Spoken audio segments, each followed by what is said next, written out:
Why do you think कि हम जो लड़के होते हैं वो अपनी माँ से इतना ज़्यादा मोहब्बत करते हैं? Why do we care about her a lot? It's because कि हमने देखा है why when she is tired and still she is doing work for us. हमने देखा है कि जब there is not much food in a house और still she stays empty stomach और हमारा पेट फुल करती है।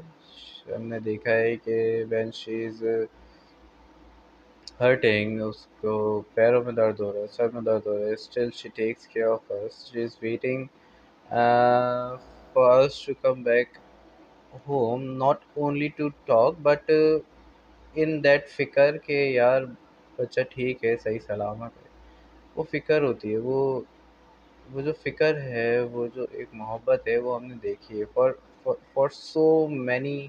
so many years we have been seeing that thing, we have been experiencing that thing कि she loves us a lot। और पता है क्या, जो माँओं की मोहब्बत होती है ना, वो इन रिटर्न कुछ नहीं चाहती कि यार if I am doing this to you तो तुम मुझे ये करो।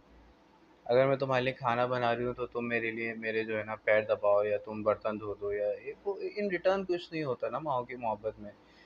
शी इज़ डूइंग सेल्फलेसली, मतलब कि खाना बना रही है तो मोहब्बत से बना रही है, या अगर आपके कपड़े धो रही है या घर साफ कर रही है तो उसको कुछ इन रिटर्न नहीं चाहिए। मतलब कि अगर मैं अपनी अम्मा की बात करूँ तो she just wants me to stay safe and मतलब मैं अगर सुबह खाना खा के आता हूँ तो नाश्ता करके आता हूँ तो उसको खुशी होती है कि भाई इसने खाना खा लिया है, और उसको इन रिटर्न कुछ नहीं चाहिए कि तुम मेरे लिए वापसी में आते हुए ये करना, या तुम मेरे लिए वापसी में आते हुए वो करना, या ये लेके आना या वो कुछ करना। नहीं, वो एक सेल्फलेस लव जो होता है ना, वो होता है माँओं का।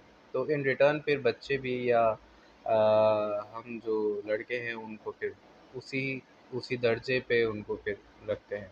यही रीज़न है कि हम जो है अपनी माँओं से इतना ज़्यादा मोहब्बत करते हैं।